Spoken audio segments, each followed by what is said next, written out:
Cool. We are back with another episode of How Should I Introduce You? I am Silas Grant. Thankful to all of those who've been watching all of the installments. And this latest installment, I'm excited about two good friends of mine, my high school buddy, Ray Nelson, and my homie, Makuti Lee. Welcome to How Should I Introduce You guys? Thank you, man. How you doing, man? Thanks for the invite. Yes, sir. Indeed, man. I typically ask my guests to send me a brief bio, and I want to read those bios for those that are watching. So I'll start with Ray. Ray Nelson is a nationally recognized speaker, youth developer, and a bold leader within our community. Hailing from our nation's capital, Washington, D.C., Ray is a gifted communicator who believes in doing the good, hard work to end disparities for under-resourced youth. So Ray, again, welcome to How Should I Introduce You? Yeah, thank you, man. Thank you, Si. Indeed.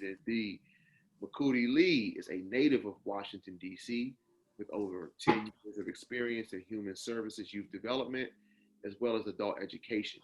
He believes in the upliftment of underserved populations. So Makuti Lee, welcome to How Should I Introduce You? Man, this is will be a good one, man. It's funny, right? I know that both of you guys work with you, right? Because I know y'all personally, but I didn't even put it together initially when I was trying to make these connections. So I've got like this long list of like interesting people that I'm like trying to move around. Who can I, bring together on these installments, man? So I'm glad that, there's a synergy there in terms of working with underserved youth and Hey, population. give me 10 seconds. I just want to cut my lights on to get more light. Sure thing. Ray, what's happening, man? How you been? Man, I'm good. Everybody's healthy, bro. I can't complain, man. You know what I'm saying? 2020 is what it is, man. Stuff, man. Very good stuff, man. So as I was mentioning, both of you all work with under-resourced, underprivileged, underserved youth, man. I'm looking at Instagram. I'm looking at newspaper, talking to people, man, and with the pandemic, the social distancing, the virtual learning, man. My first question is like, how do you guys feel about what's happening right now for young people? How do you think this pandemic is going to impact these kids? Is it going to be a long-term impact on them, negatively, positively? What are y'all thinking right now about all of this? Well, that's a good question, man. I'll jump in first. First, man, thank you so much, brother, for having me and introducing me. Makuti, man, it's a pleasure to meet you, man. And, any soldier on the front line, man, that's doing the work, bro, salute to him because, I had a conversation yesterday with a brother, man. There's not too many people get in and stay in. And so, man, when you have that staying power, man, the utmost respect. And so, during this time, man, my heart broke, because of, I felt like COVID-19 and this pandemic was just it was a black eye on an already beaten face, right? And so many young people that we serve from around the city over the last 4 years, primarily the young people that I've served in Lincoln Heights, Ward 7 corridor of the district. But then we also had some young people that were filtering in from Southeast DC over in Ward 8. And prior to that, most of my time was working uptown, pretty much all the schools up here. And so when it happened, I started thinking about, first of all, the issues of the community didn't bow down to COVID-19. So a lot of the stress, the pain, and the anger, the hurt that a lot of our young people were carrying, it seemed like it was, COVID didn't cause that to stop. And I thought about my own journey growing up in DC, how would that affect me as a young person growing up in the city with, a father who had an illness to the street. That's the most respectful way I can say it, you know what I'm saying, without telling his story. And so I can imagine what I felt during those moments when we were home, for Snowmageddon and all those types of things. What the 1996, man, when we had that big storm and all those types of things. And now home was no longer like that refuge, you know what I'm saying? And so now my heart went out for young people that were not only experiencing all the issues of poverty and the impact of poverty, but then you got, you know, I'm thinking about young people who now have to be, you know, quarantined with that nasty uncle or that weird, you know, mom's boyfriend that kind of get physical and, you know, all those types of things. So my mind was just racing, and then the needs just kind of grew. I mean, hunger and all the other things, man. So, you know, it really broke my heart, man.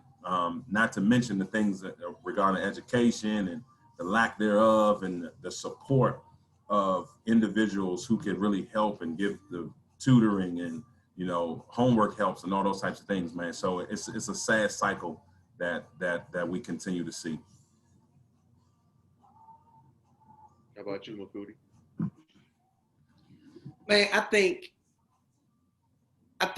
the society as a whole wasn't prepared for COVID. Even as I was reading the news across the world, this, that, and the third, like I saw it coming, but maybe I didn't think it would have this much impact, I guess. Just so I went to CIAA this year, right? Which was the last weekend in February. And then 2 weeks later, March 13th, the world shut down.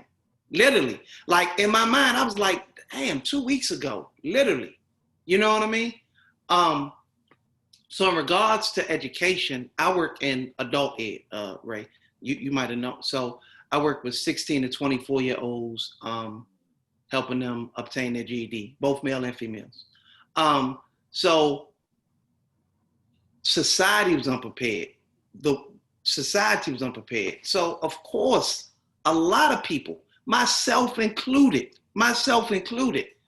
was not prepared or didn't think it was going to have this impact. When we shut down March 13th, I honestly thought in 2 weeks we would be back to normal. Yep. I never would have thought come October we would still be, you know, under this impact. But what this has shown me, man, is how vital that schools play from an educational perspective, but also from a social services perspective, man. Like it's deep. It's so deep. Like when they was like, "Oh, we going virtual."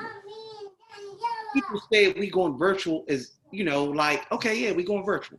For somebody like me, that's easy. For somebody like yourselves, that's easy. You know how many people don't have computers, even when we provided the Chromebooks.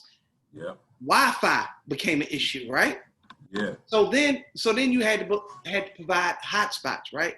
So what about that mother that has, you know, 3-4 kids and they all on that hotspot? It slows the connection down, you know. It just showed so many holes in the matrix, so to speak, that I think we didn't know existed. The impact I think is going to have long term is I could see schools realistically going to like a 4-day week and then Friday being a virtual day. Like I see something like that coming out of this long term. Maybe we start doing 3 days on and then 2 days virtual. Like some type of impact is going to happen off of this. I don't exactly know what it is. And one more thing before I close out. The people that were the most prepared for this, which I never thought about, were the online universities. Like they just kept right on in step with them, right? And it was you know, if you went back 10 years ago, maybe a little longer, online universities were kind of side-eyed. Like, oh, is that legit? Like, what's going on? Like, oh, you got an online degree? You know, I've heard people say that, oh, you got an online degree. You know what I mean? Going forward, this raises their stock, I believe. Yeah, for sure. There are a lot of people that, a lot of young people, underage people that are experiencing like what we're going through right now. And it can be a life-changing experience, again, negatively or positively. But for the both of you, you know, you all have experienced your own personal success. Was there a fork in the road or a moment or experience in your childhood that really resonated for you and forced you or either encouraged you to say, this is the track I'm going on. I'm not getting distracted. Take us back, at 9 or 10 or maybe even 13, 16 years old. Was there an experience or a series of experiences that changed your life to keep you, on this successful track? I don't remember how old I was, right? But I had a friend, and this is negative, but it's funny. I had a friend, and his father used to do roofing. So one summer, they took me, to do roofing, right? Paid me and everything. It wasn't like it was an unpaid gig, right? But it was the summer, it was roofing, and my job was to carry shingles up and down the ladder, if y'all know what shingles are, right? So you put a sleeve of shingles on your shoulder and you climb up the ladder and you take them. So that was my job all day, every day, right? Paid me good money. I can't remember what it was, but it wasn't like they weren't paying me for my services. That's my bigger point. But my point is, man, it was hot. It was good money. It was hard work, though. I mean, it was extremely hard work. And I had no idea what I wanted to do when I grew up. But I always say, I knew I didn't want to do that. I know I don't want to do that. I have no idea what I want to do. But I know I don't want to do that. And it didn't matter to me if you told me, nah, man, they make good money. Nah, bro. I knew somehow, some way, right? I didn't want to do, not that there's anything wrong with it, but I knew I didn't want to do labor. Yeah. You know what I mean? I knew I didn't want to do labor. So, and it hasn't been perfect, man. I got my GED. That's why I'm so passionate about, about adult ed. And out of GED recipients, only 10% go on to graduate college. Only 3% go on to obtain their graduate degree. So I'm of that 3%, right? There we go. Yeah. So, yeah. So, and everybody always say, man, how did you do it? And I don't know if there was any particular formula other than just self-determination. You know what I mean? I didn't want to fail, when I went to college, I was ashamed that I had my GED. When I was around other people didn't make me feel that way. I mean, my other peers didn't. They were like, man, you here now, that don't make no difference. Like, you know what I mean? But I had that, right? I had that. I had that in me. Then when I graduated from college, someone said, that's not enough. And I'm like, what? Not enough? Like, yeah, you got to keep going. So I just had people pushing me and, I just kept going. I didn't let, determination. I just was determined to succeed somehow, some way. Even though I didn't know what I wanted to do. I didn't grow up saying, yeah, I want to work. Once I got my GED, I didn't say, yeah, this is what I want to do. I want to work in adult ed. It just happened. And, I just stayed in it. Like Brother Ray said, man, I stayed in it. I don't make as much money as I can with a graduate degree as a Black man in DC. I'm pretty sure if I went to the government or even a private agency, I could get more money. Now on the flip side, my schedule wouldn't be as good, but so it's a balance, man. Mm-hmm, mm-hmm. No, that's good, man. I got a 3-year-old over here trying to get on YouTube with the Fire Stick and all that, so I had to mute myself. But yeah, that's a very powerful story, man. I think for me, growing up uptown, man, Rock Creek, my father and my uncle who lived with us both had an illness to the street. You know what I'm saying? And so I used to sit on my porch and I would just dream. You know what I'm saying? And I did not know. I was telling my wife the other day, I used to lay on my grandmother's bed and I would just look at the clouds. And I knew that at an early age, man, I knew, like you, I didn't necessarily know what I wanted to do, but I know damn well I don't want to do that.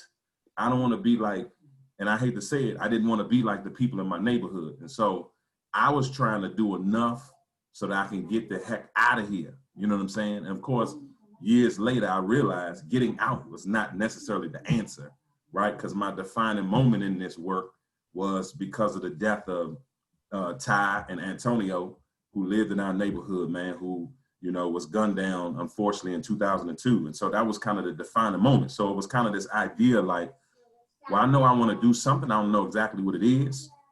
And I really didn't. My mother's focus for us wasn't necessarily education. So we were able to kind of get by doing, just average work. You know what I'm saying? Eric Thomas say being allergic to average. And so I was average. Like I did enough so I could play ball at Coolidge. I did enough, just enough, you know what I'm saying, to really put myself in a position to at least dream in a sense. And then I was probably about 16, 17, something like that. And there was a deacon at our church, man, and his wife was fine. You know what I'm saying? I tell him every day. Back then we called him Chris Dishman, who used to play football for the Houston Oilers and all that, but he kind of favors Idris a little bit, you know what I'm saying? So that I was attracted to their family. And so he would take us from uptown, all the violence, the drugs, everything else that we saw. And even though back then I feel like, it was still more of a community back then, that's a whole nother subject, than it is today with much more in the community. But he would take us from there and we would spend a day down in Herndon, Virginia. And so, from Herndon, Virginia to Washington, D.C., where we were living at, was a totally different experience. Just something to minutes, witness. Right? It's like 45 minutes? About 45 minutes, right? Yep, about 45 minutes, hour and, rush hour. And so, but that whole experience, he was an African-American brother who lived in a community that was very diverse. I'm like, hey, how you doing this? You know what I'm saying? All that. And so he just began to really encourage and coach and, and on top of kind of like, man, I know I don't even belong out there in the street. Like I knew that a long time ago. I ain't made like that. I ain't no sucker or nothing, but I'm not made for that life. You know what I'm saying? And so being honest with myself and saying, you know what? Basketball was a saving grace, even though I had NBA dreams, but nobody told me that at 6'1", 6'2", you weren't going to go play power forward in the NBA, bro. Taking on Chris Webber and all these guys, man. But it was really that desire then that something just clicked, man. Like, yo, I want something. And then when they died, it was like, okay, now I know what it is. Now I know where to go. And now, mind you, that was after, leaving Coolidge, going to Montgomery College. I went to Montgomery College with a high school mentality. You know what I'm saying? I'm standing outside when I know I need to be in class, or, you know what I'm saying, the girls are cute, all that kind of stuff, man. And so, just trying to really stay focused. And I'm like, man, I know that there's something, you know what I'm saying? But I just couldn't put my hand on it at that moment, man. But I knew I did not want to become what I saw in my neighborhood. You know what's funny, Ray? So you and I went to school together for 2 years, because I think my 10th grade and my 11th grade were your 11th and 12th grade years, right? Yep. And to this day, I never knew that about your dad and your uncle. And, I know for all of us, we walk around with things that we're dealing with.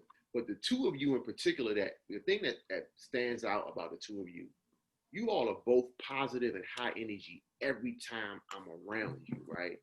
And people don't know what you're walking around with on your shoulders despite that, right? Mm-hmm. And the question I often ask myself, because people say the same thing about me, is it fair for people to hold the expectation that Ray Nelly or Makuti is supposed to be positive and high energy every time you see them? Like, is that a fair expectation, or how do you deal with that?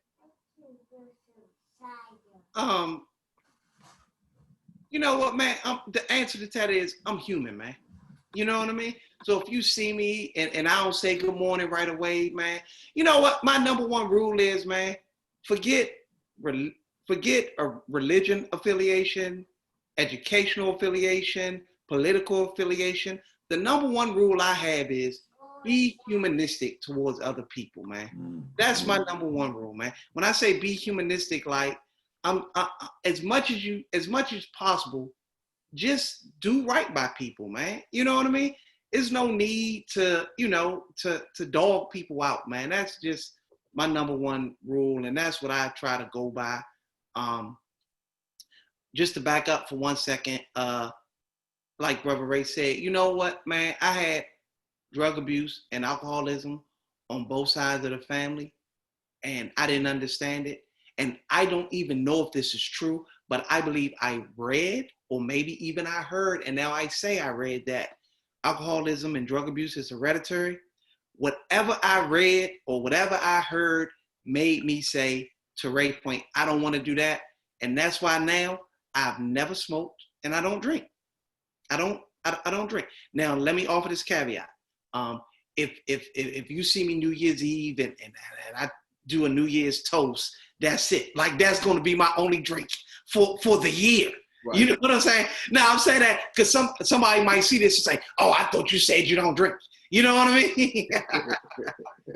But what I'm saying is, I'm never going to go out to eat dinner or something and have a drink. I'm never going to, you might, and I don't judge people that do go to the bar and have a drink, or, you know what I'm saying? You might be having a cookout at your house and you have beers. Nah, I'm not that guy, man, because I'm scared. I'm legitimately scared. Yeah. I don't understand it, so I don't touch it. Bruh, that is so real, because for me it was the same thing. I never smoked a cigarette, never smoked weed, I've had, like you said, occasionally like a little drink or something like that. But I was always afraid to indulge, because I've seen under the veil, man. I've seen how, and this, like you said, not to judge anybody that does it, all that's the business, whatever.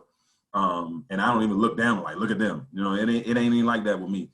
But for to your point, bro, I was always so afraid, man. And here's the reason why.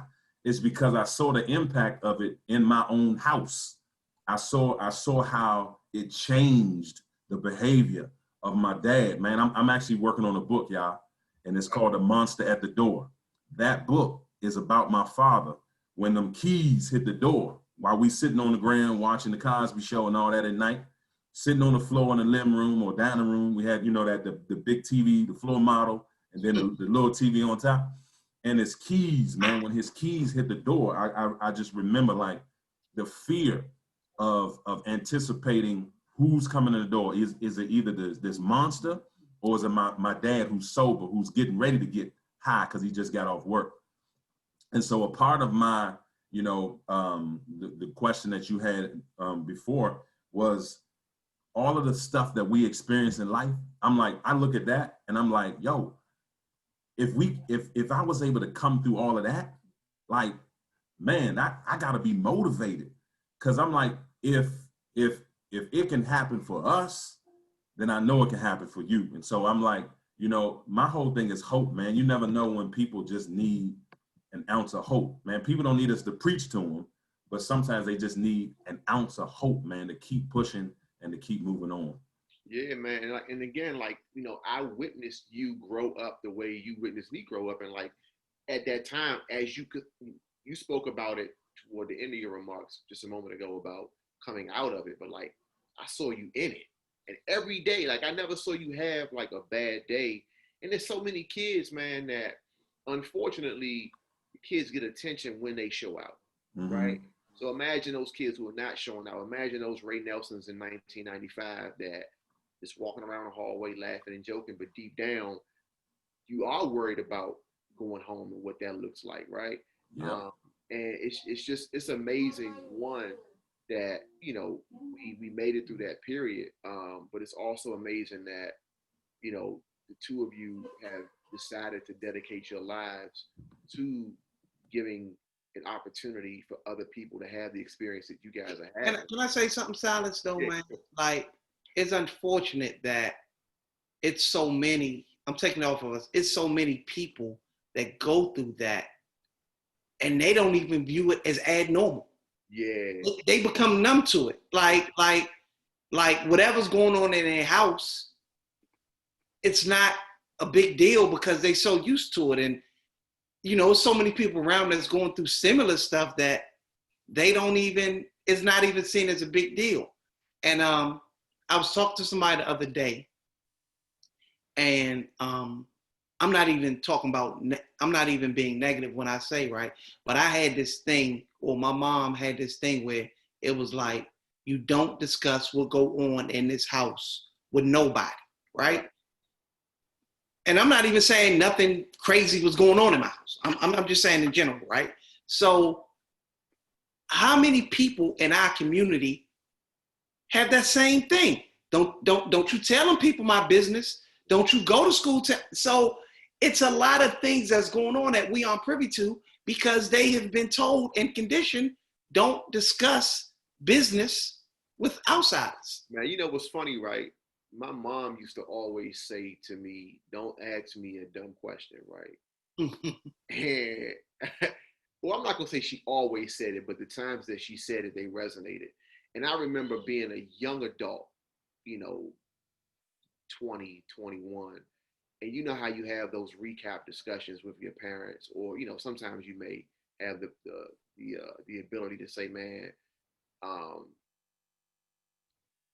either reminiscing or maybe there's like some tension and you bring up something from the past, right? And there's things that I wanted to do that I never asked. And she was like, well, why didn't you ask me? And it was like, well, you told me never ask a dumb question. So, you know, that has also shaped, I think, how I work with kids, and now having my own child, you know, how I communicate, to not be so absolute and to take things on a case by case basis. And that leads me to a question that I had that I wanted to ask you guys anyway. And Makuti, you talked a little bit about religion and, you know, putting human interactions before that. And I know, Ray, you've been really involved in the spiritual realm, doing ministering to young people for a very long time. Has your thought on faith and how it's taught, how it's executed, has that shifted? Because I feel like in our interactions, I see a shift in you, and I see a more radical approach. I see a different approach than maybe what we may have been raised on. Um, just talk a little bit about faith, because in these times, man, people's faith are being tested day in, day out. Yeah, one of the things, man, I was saying to a group of young people the other day is that, you know, all of the things that I experienced in my teens, and, you know, they were young teens. So, you know, I said, by your age, we were experiencing this, that, or whatever.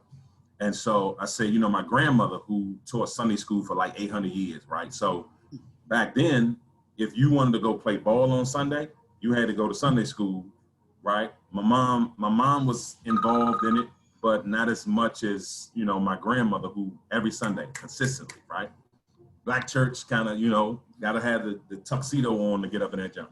Mm-hmm. And so I was saying to them, I said, in the midst of that, nobody at the church knew what we were going through.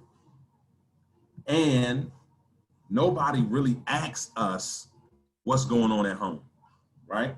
Because we were so involved in the Easter play, the this play, the Christmas play, all these types of things, and the relational component was missing, right? So it's a difference today in terms of, for me, how we not just do church, but inviting them into having their own faith journey, where it's not just based on going into a building. You know what I'm saying? And being radical enough to say, you know what? And listen, when I was on staff at First Baptist Church, man, Northwest DC, shout out to First Baptist, Reverend Tucker licensed me in ministry 2003. Not too many people could understand me because we had go-go's in that job. I remember that. Jay Jones, we had Submission Band. I mean, we had, you know what I'm saying, CJ Blair, all these bands coming up in this joint on Friday night, and we didn't have church kids in there. So the atmosphere was different. You know, I had people, families of the church, tell me I am not going to let my kids come in there with those kids on Friday night. And I'm like, what the hell you mean, those kids? Your kid is those kids. And if nothing else, I need your kids to be here because they, quote unquote, have that personal relationship with God, and they have a level of faith that these kids need to probably see, right? And so anyway, so totally different from, you know, in Sunday school had cute girls and candy. So we was like, okay, I get to play ball and I got some little shorties up there too. So that was kind of the driving force, but it wasn't until really, like I said, 2002 when Tone got shot, my idea of faith, it was like the level of faith that I had in my brokenness went to a different level because nothing down here on earth honestly could really encourage me in that moment. You know what I'm saying? So I'm talking about cry out moments with God, like, God, if you are there, like those types of conversations. And so my faith grew.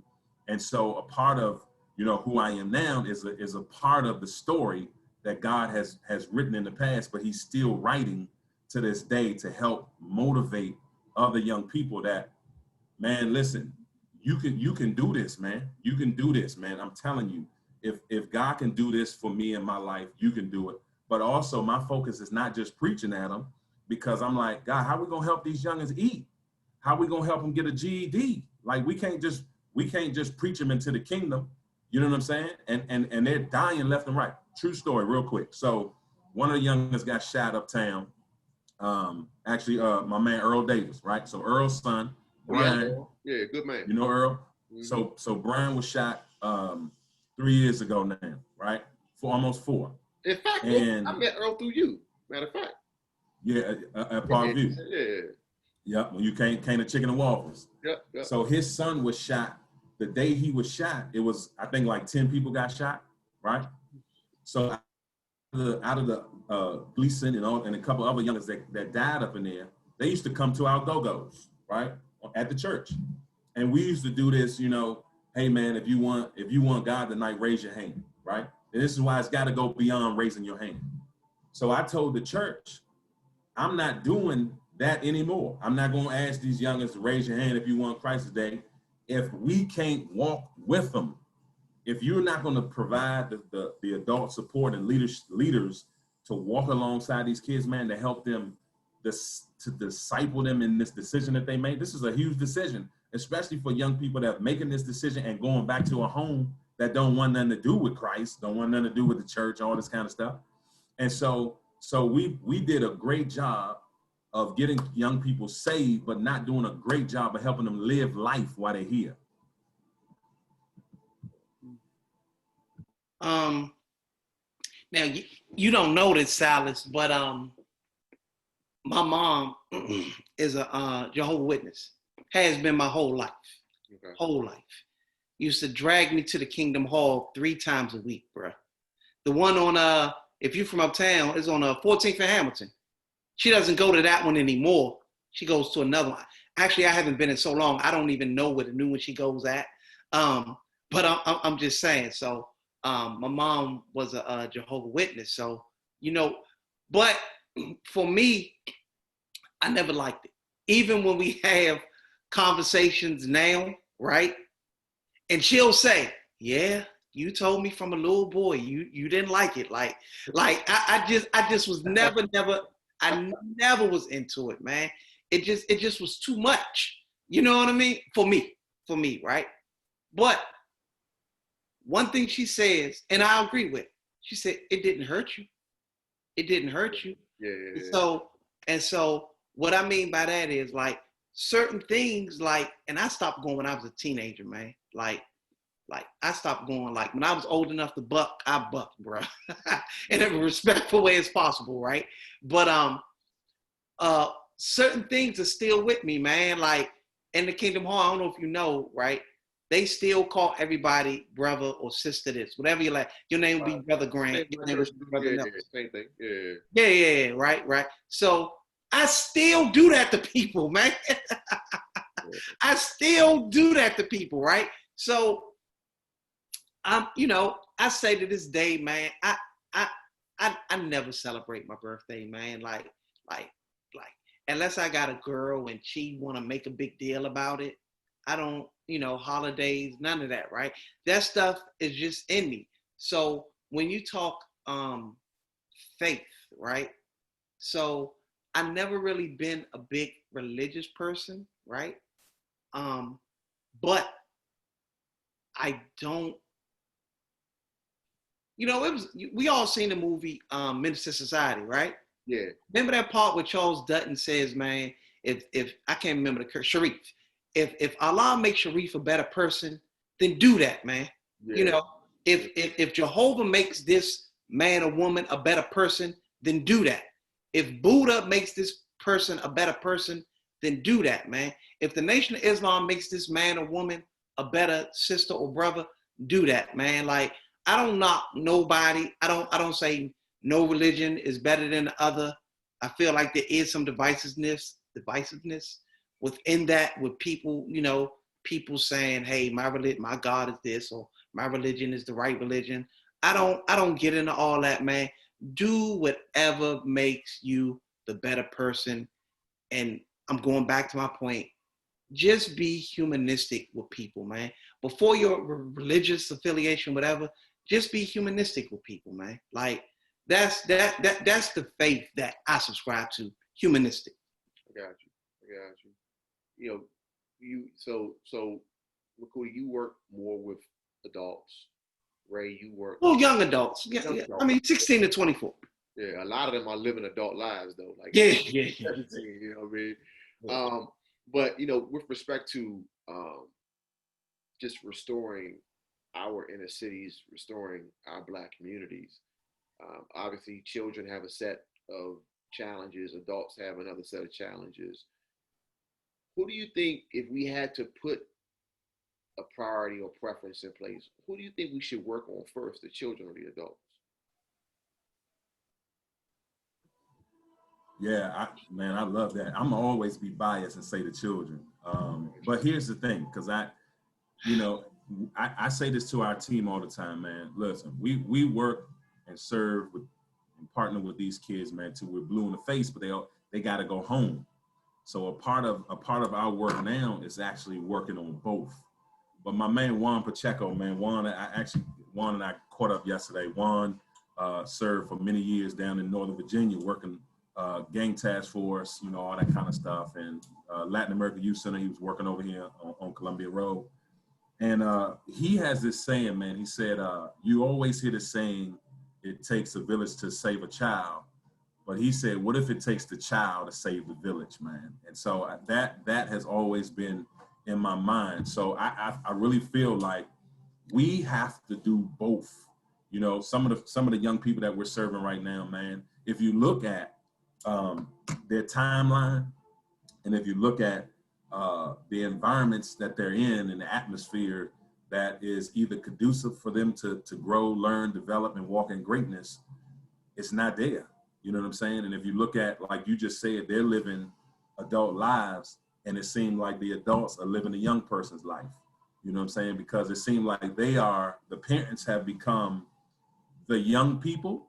They're just the only thing that has changed is their age, but they're still immature in a sense in terms of, some of the issues, some of the things that they're engaged in, simply because they didn't get at 16 to 24 what you're providing with these young people. So I'm always biased to the young person, but it is, I'm like, man, it's got to be both and at this point.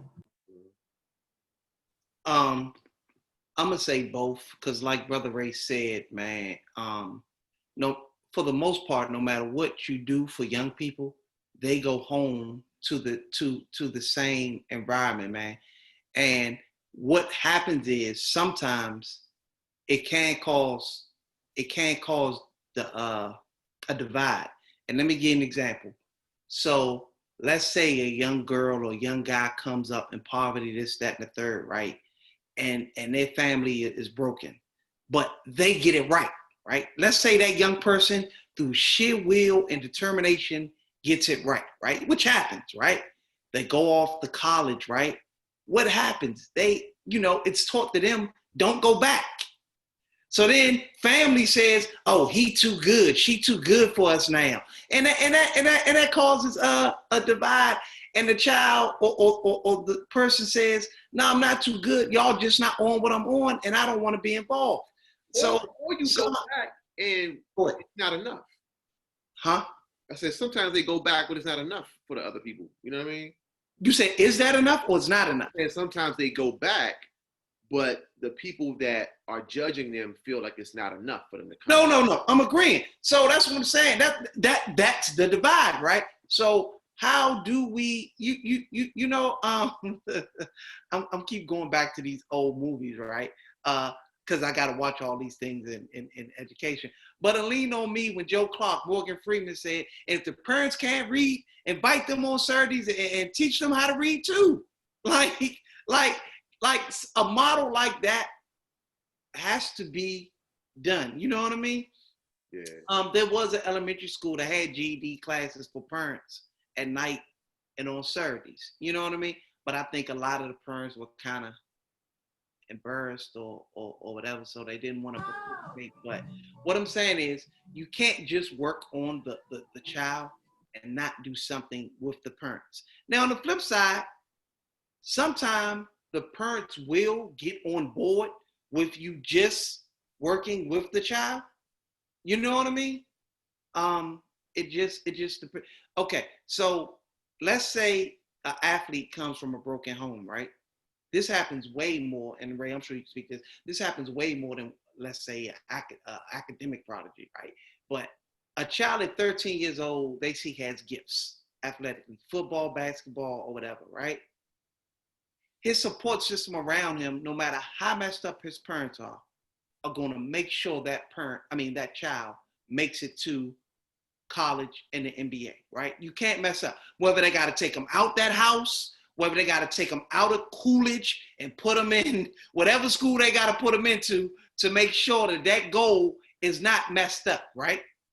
So then that child, looks at, I don't know, maybe the respective family that's taking them in as the parental model or you know what I mean? And it's like, it just, I think if you don't work on both, it causes a divide. I don't know how best to do it, but you got to work with the parents, man. And sometimes the child will say, hey, man, can you help my mom? My mom needs help with the rent. My mom, we don't have food in the house, And sometimes you can offer stuff to the parents, but the parents don't.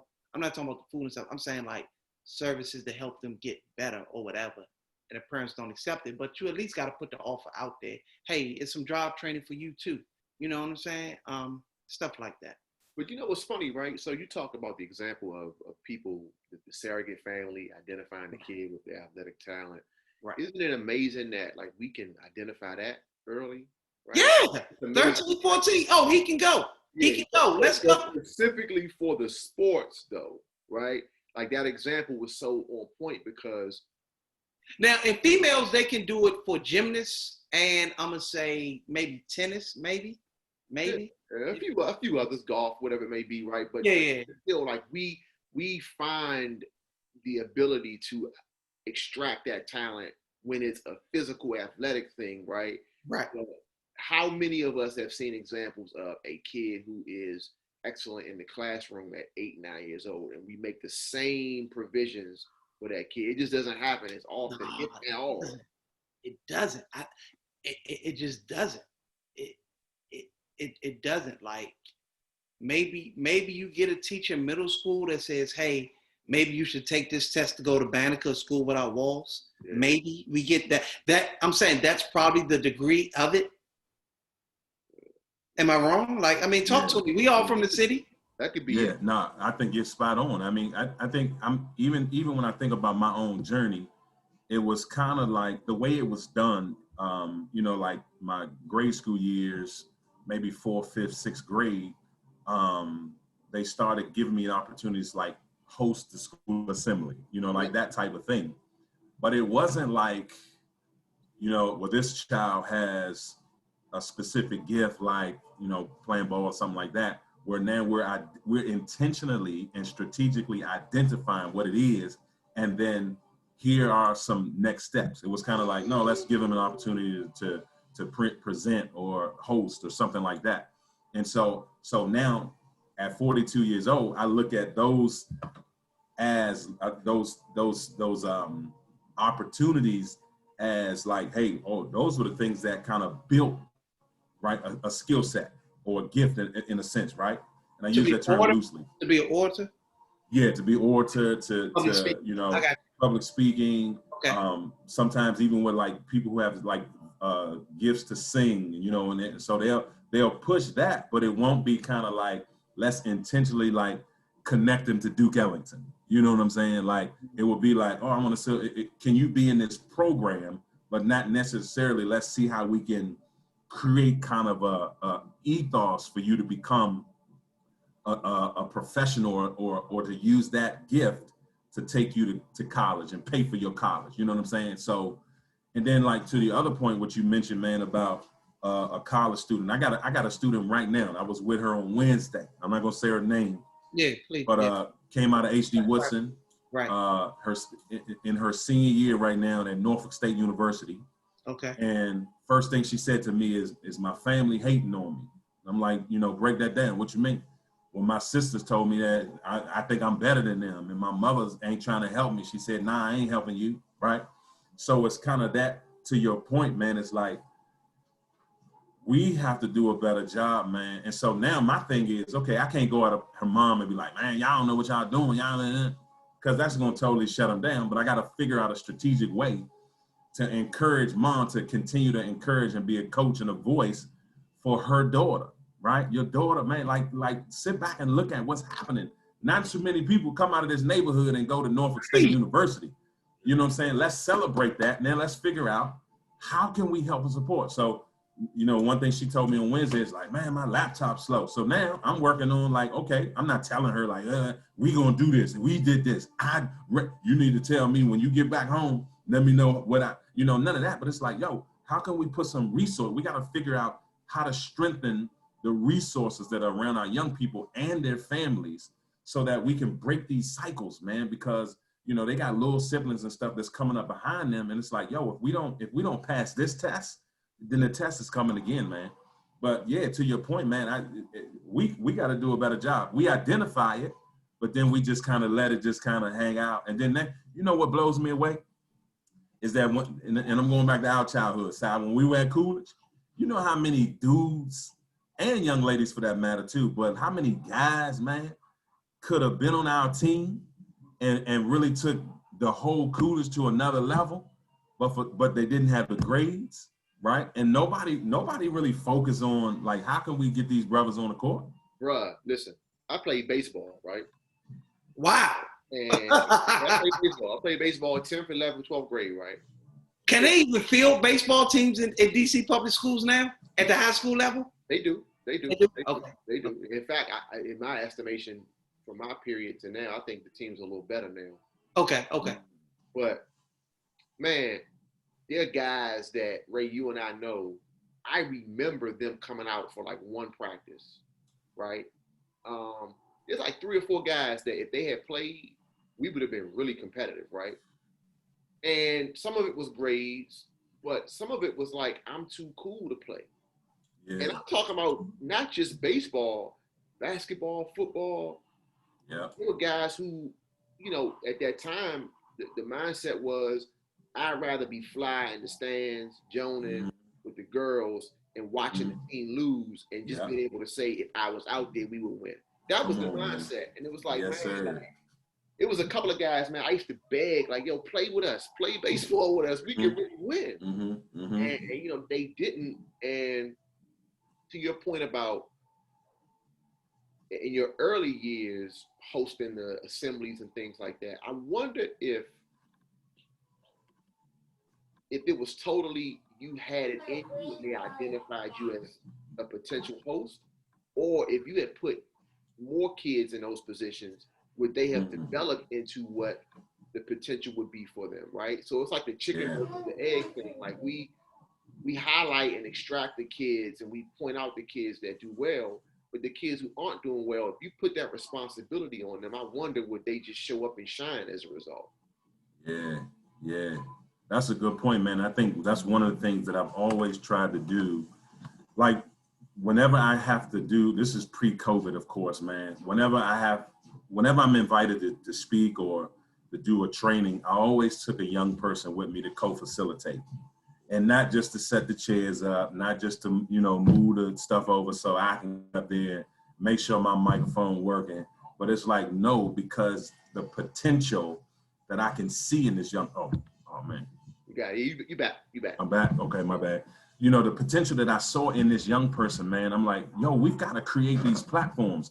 We have to be door openers, man, in a sense where we help open doors for young people based on the potential. One of my coaches said a long time ago, man, potential is not necessarily what you see in yourself, but it's what other people see in you. And so being able to see that potential in other young people, and to not only just see it, but like you said, Si, create an opportunity, man, for us to tap in. I call it sparks, man. Plutarch, the Greek philosopher, says regarding human development that we're not vessels to be filled. He said we're fires to be lit. So how can we look for the sparks in young people and help not only look for them and identify them like, yeah, there's something there, but how can we ignite? How can we use our resources and our relationships in the village and the community come together to help ignite the fire that's in young people, man? So yeah, this is great, bro. Yeah, for sure, man. As we talk about youth, young adults,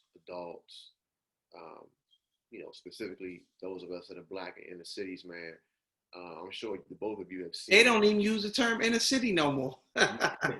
It's urban. Yeah, urban. All these terms seem to be changing, man. Right. But I know that both of you probably have seen at least a little bit of the discussion around Ice Cube and his. I wanted to get to that. And this covenant with Black America, which is similar to a few other things that we've seen from people like Dr. Claude Anderson and others that come before us. But I just want to get your thoughts on the political stances that people are taking right now in the Black community. This, I guess, lack of unity around the approach, and then also, timing of these announcements of stances, just the whole gamut, right? We could probably spend 3 hours, but I do want to just talk about it a little bit around, what's happening right now, the climate of the country, and the specific nature of the stances that we're seeing from a lot of the prominent Black folks in the Black community. You can have the mic first, brother Ray. Yeah, well, thank you, man. I in terms of, I didn't get a chance to hear the Ice Cube piece. And I did that intentionally because I saw someone had a post yesterday that said, Snoop Dogg, we need you to call Ice Cube, something like that. And I'm like, listen, the last thing I feel like we need right now is another entanglement, if you will. You know what I'm saying? I feel like, those things become distractions from some of the real issues, man, that are on the table. You know what I'm saying? I feel saddened, but I also feel a little encouraged just because I do see people now taking more of a position when it comes to just passive stuff that we've kind of allowed to just kind of happen in our country and in our city and in our communities. And I feel like it looks like people are now taking responsibility, right? That's a big word, man, when you think about somebody else is going to do it. I was watching a debate. It was a Howard University versus Morehouse a couple of years ago on YouTube. And I can't even find the video, but I forgot the term the brother used, but he was talking about something that went down in the Bronx in New York. A woman was robbed.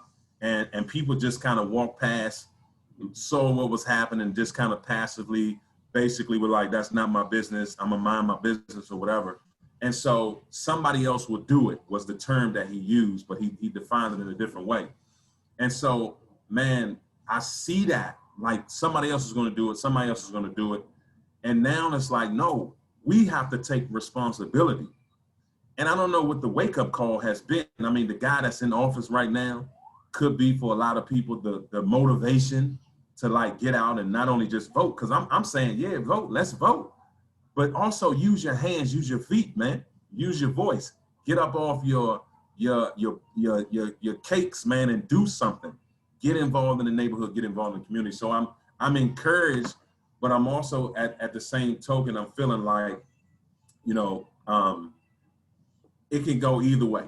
You know what I'm saying? Like, because we're so easily distracted, man. The chicken sandwich at Popeyes, it could be the next thing that takes us away from what's really happened right in front of us.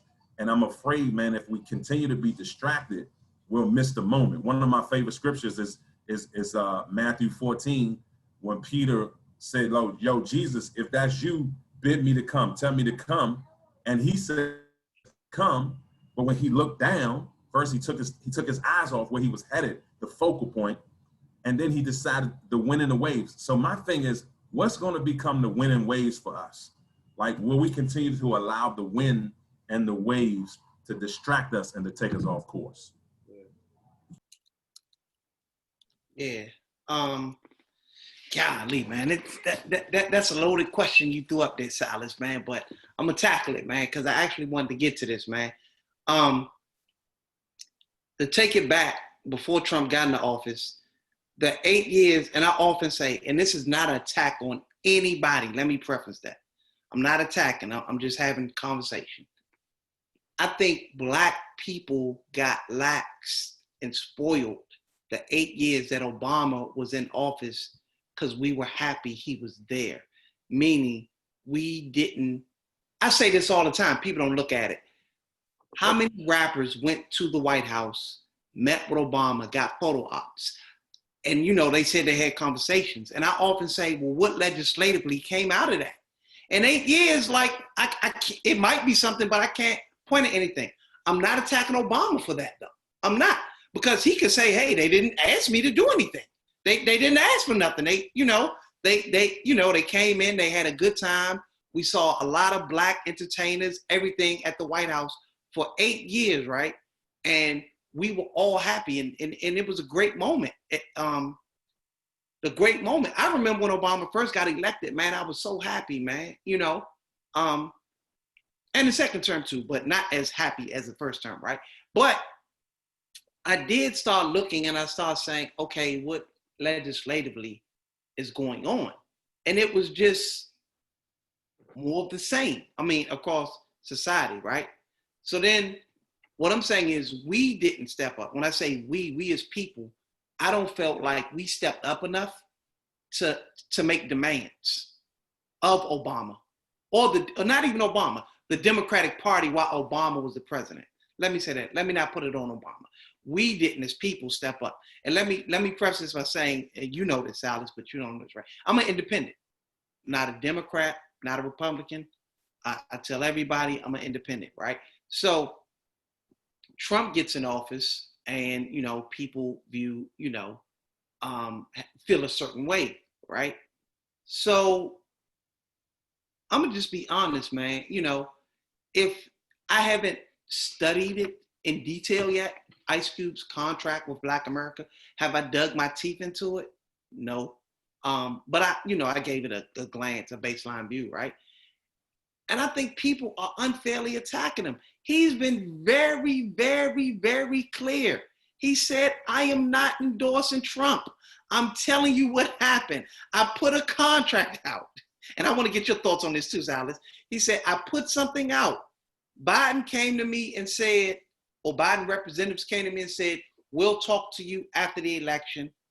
The Trump campaign said to me, let's talk now. They made revisions. We talked. That's all he said. He didn't say, he said, and I watched his interview. What I did watch last night was an interview with the guy from San Como. Is that his name? Yeah. I didn't see it, but I heard he was on there. It's about 7 minutes. It's about 7 minutes, right? And he was very clear again. He said, I am working with whoever wants to help me with, who's ever in power to help me with this plan. I'm not endorsing Trump. I'm not endorsing Biden. I'm working with whoever is willing to work with me on this plan, right? So a couple of other things.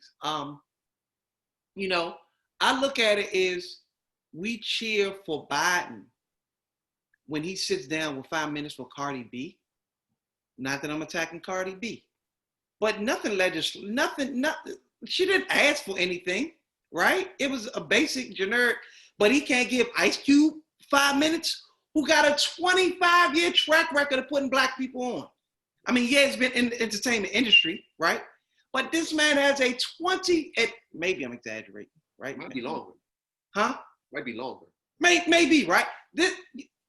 Kamala Harris cut your political teeth in California. That's, you cut your political teeth in California. You know who Ice Cube is. You know who Ice Cube is.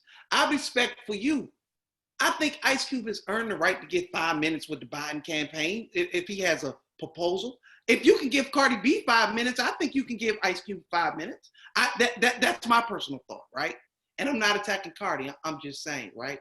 So Ice Cube is being attacked and canceled and all that, which I don't understand. I'm gonna tell another real quick story because he said something very similar. David Portman, who's head of Barstool Sports. Do y'all know who that is? Yeah. Okay, Barstool Sports.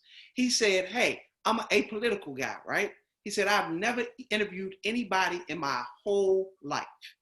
The Trump campaign called me, asked me to interview him. He said, I've never interviewed anybody in my life, but best believe if the president, which I believe, best believe if the president of the United States calls me, I'm going to interview him. Regardless of who was in office, I would have went and done that interview. However, what I did say was I contacted the Biden campaign. I said, hey, this is what I'm doing with Trump. I'm offering you the same thing. They declined. Now, all of a sudden, I'm pro-Trump. He says, no, I'm not.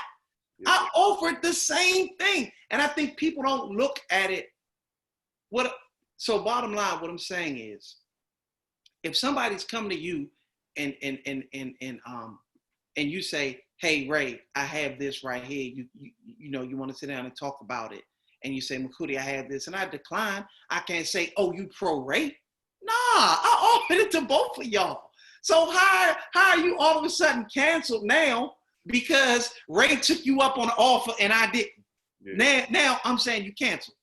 Yeah, I think the thing for me that stands out is that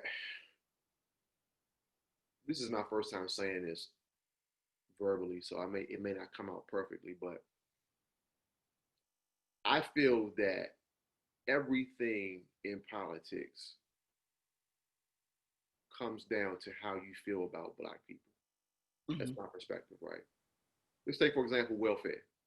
We know now that there are far more white people that are using welfare than Black people, right? But if you ask someone their perspective on welfare, their thought process goes to the Black people that are using welfare, right? Mm-hmm. If you talk about any sort of safety net issues, people, Black, white, whoever you are, you think about Black people using those safety net resources, right? If you hear a person say, I don't like talking politics, you can very well be sure they're uncomfortable talking about Black people too. And that goes for Black people, right, as well, right? I think the stark difference between the Dems and the Republicans, Biden and Trump, is how they approach dealing with Black people. I don't think that if your pitch is that we're not racist, we love Black people, we are inclusive, if that's your pitch, which I believe that is one of the main pitches of the Biden-Harris ticket, you can't tell Ice Cube, we'll see you after the election. You can't. That's the one indicator that you're different than Trump. If he's presenting something of substantive, which we believe he is, which he is. So it really kind of like has me perplexed that they let Trump beat them to the punch. Because even with the edits show that they read it. The edits show that they're comfortable saying we don't agree, and then here's some things that we'll offer, right? And I know that Trump's much more of a transactional person than most people in general, but he's a businessman, right? Yeah, I mean, yeah, you could say that. I think some of that is also a stretch too, but you know what I mean? But I think to me, the defining factor of what's different between Biden and Harris, or what we believe to be different, is that how they treat Black people. And we are a small population of people within the country, but all you need is a small population to shift the vote enough to be able to win. And I think putting him off to after the election was just not a good thing. And I think that's going to have a longer lasting impact on the Biden-Harris ticket if it's successful, because I think there are going to be a number of Black celebrities. I don't think you're going to see the same coalescing around the White House in this situation as you saw with Black people and celebrities in the Obama administration. I just think some people are going to check out from that, and they're going to be more critical if they win it. So it would have been a better look from an optics perspective if they had taken on reviewing the document now and just providing at least some sort of statement acknowledging that they received it at the least. And this is not, I don't think this is going to end as well as people think it's going to end. I think it's going to be some challenges long term in terms of how do we corral everybody? Because right now what's happening is that there's this typical order of operation, right? These sorts of people at the front, these people are second, third, fourth, and people are jumping out of line like, listen, I'm tired of standing behind them. They're not aggressive enough, right?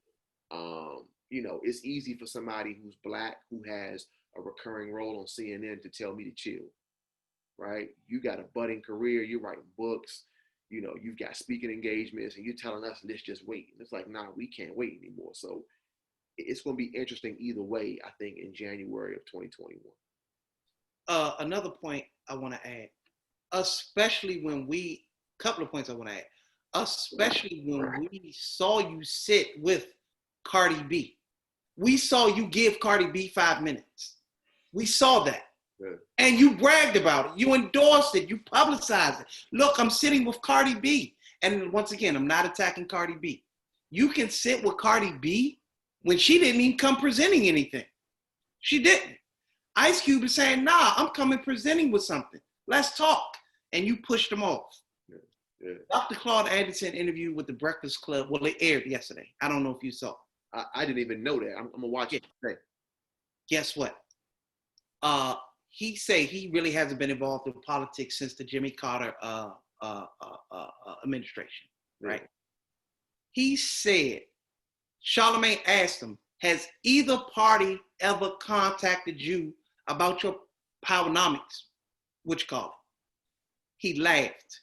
He said, you know what? You're not going to believe this. The Republicans have.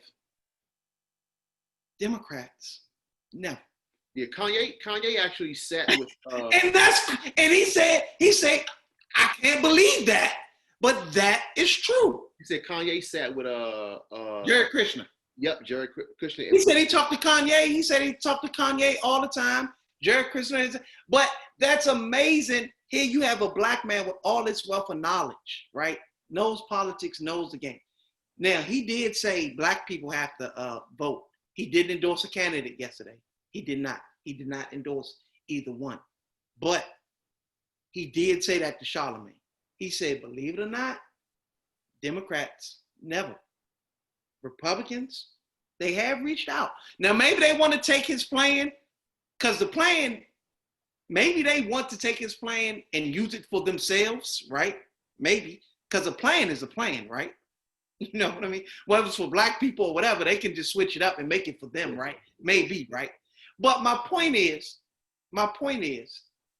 they still reached out to Claude Anderson. And the Democrats see no value in this man. Like, these are the type of slap in the face things that I think happen when people are looking deeper at it, that we say, hey, come on. And as far as they pandering to Ice Cube, I'm an independent, so I'll say both sides pander. Was he not pandering when he met with Cardi B? Of course he was, right?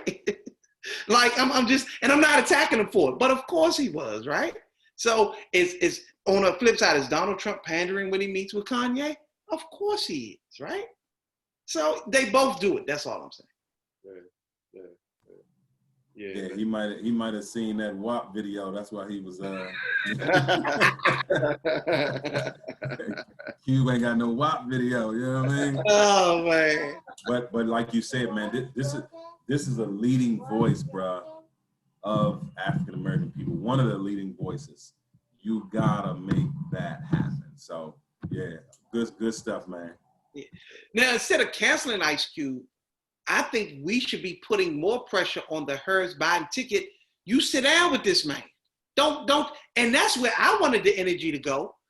Because we just let it rock that he said, yeah, we'll meet with you after the election. I'm saying we let that rock and just said, oh, cancel Ice Cube. When on the flip note, I think we as should have put pressure like, wait, Trump can meet with him, but you can't? Man, Kamala Harris, you from Cali, he from Cali, get in there and meet with that man. Well, I don't. So Ice Cube, right? Obviously, he's got the movies. He's got Big Three. Right. I don't know how connected he is in California, like at the community level, as far as giving back. Yeah. To the conversation we had earlier about, I think, Ray, you were talking about people getting out and not coming back, and you talked about it as well, Makuti, right? Some of this rhetoric in opposition to Ice Cube is like, he doesn't speak for me, right? You know, he been the last 4 years, 8 years, right? Right. So, you know, to the extent that we can, man, you guys are touching the next generation of great people. And it's just important for all of the people that are doing that great work with the next generation to say to them, if you make it, don't come back, stay aligned, right? We don't need you to go away for 10 years and then like trickle back for once, you know, a turkey giveaway or something like that. Like, we got to really, my vision, man, is that we have powerful, bold, Black, wealthy people, celebrity or not, that are still connected and aligned throughout their entire process of growth, so that there is no disconnect, there is no lack of, you know, familiar base with the folks that are successful, that it's okay to stay aligned. And obviously you've got moments like the one we had with Nipsey Hussle and others that have been wounded physically and killed in some instances, going back to their neighborhoods. But man, we got to find a way to keep folks connected so that we don't have that "where have you been, why are you here now" sort of syndrome happen. But he actually said in his contract with Black America, I mean, one of the things Cube said that was important, he said, man, I'm fighting for y'all. Like, I'm going to be all right, you know, which is true. He said, I'm doing this for y'all. I'm going to be all right. Like, I'm doing this for Black people. I'm straight. You know what I mean? And I'm just go back, man. If you look, he's putting, granted, you know, he gave Mike Epps a career out of a comedy club, snatched him right out of a comedy club. Ice Cube has put so many Black people on in Hollywood, man. He put F. Gary Gray on, right? Like, who went from directing music videos to Friday, right? And F. Gary Gray hasn't looked back since. Like, we can look at Ice Cube. He ain't never really had no big sponsorships with no white companies, for real, right? I'm thinking like, well, he did do the, back in the day, what was that, malt liquor thing, right? But but for the most part, like I said, his 20-year history, he's been putting on Black actors and actresses, man. So has a Black wife, Black kids. I've never questioned Ice Cube's being authentic Black. I never had. You know what I mean? I'm sure he's had to play the game on Hollywood to an extent. We all do, you know, everybody does. But I've never looked at Ice Cube and said he that's some sellout shit. I've never, in his career, I've never seen that. Yeah. I think the one thing that we gotta often keep in mind, no matter where we operate from, there will be people that will be critical of what we do. They may not understand initially. We gotta be rooted in the work that we do. And I think this situation highlights that. Many of us who, you know, you might be the Ice Cube of your neighborhood, right? You might be the Ice Cube of your church, right? Person that's always producing, always consistent.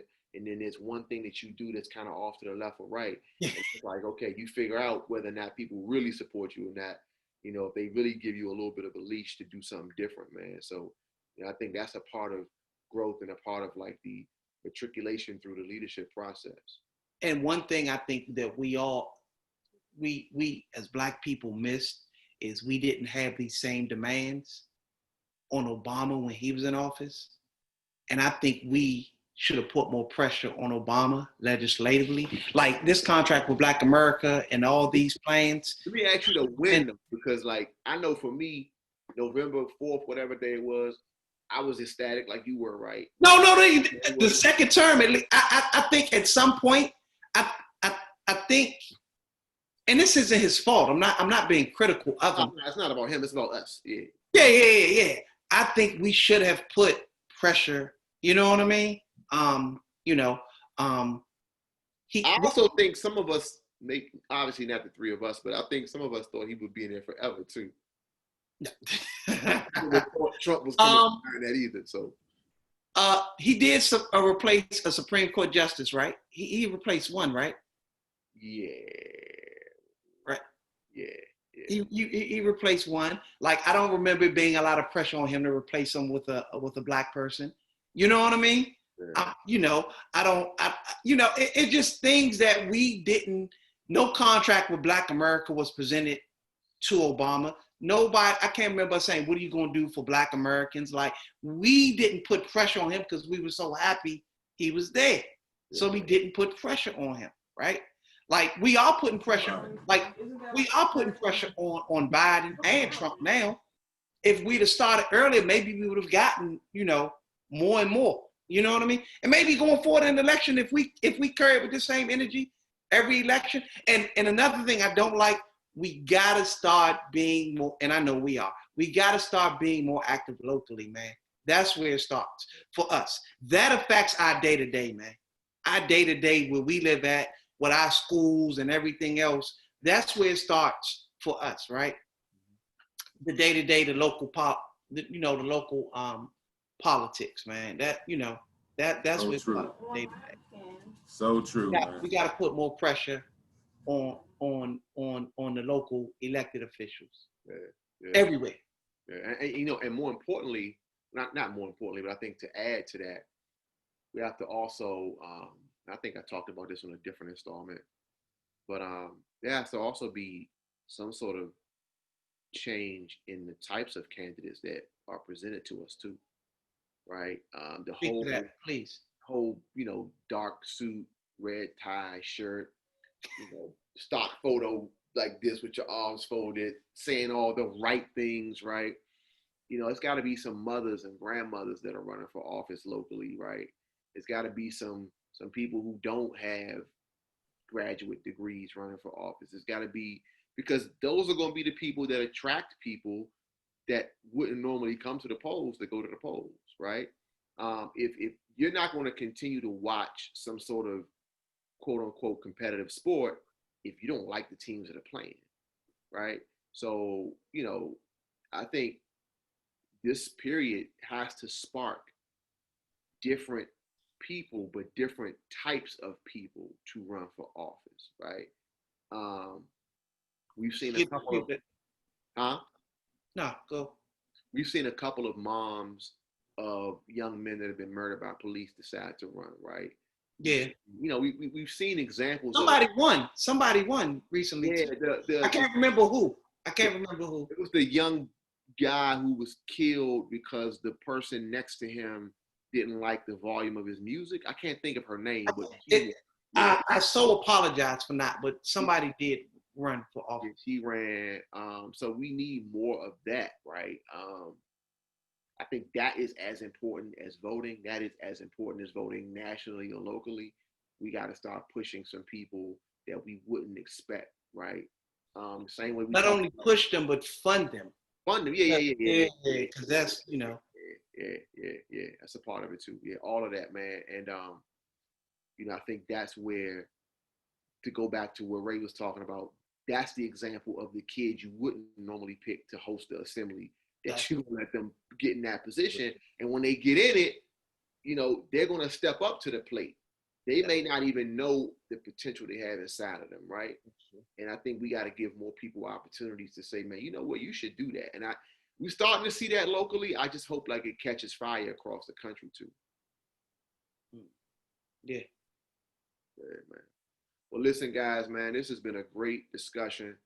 I really appreciate the both of you for making time to do this. And as I tell everybody each time they come on, I thank you all for being a part of what I call an experiment.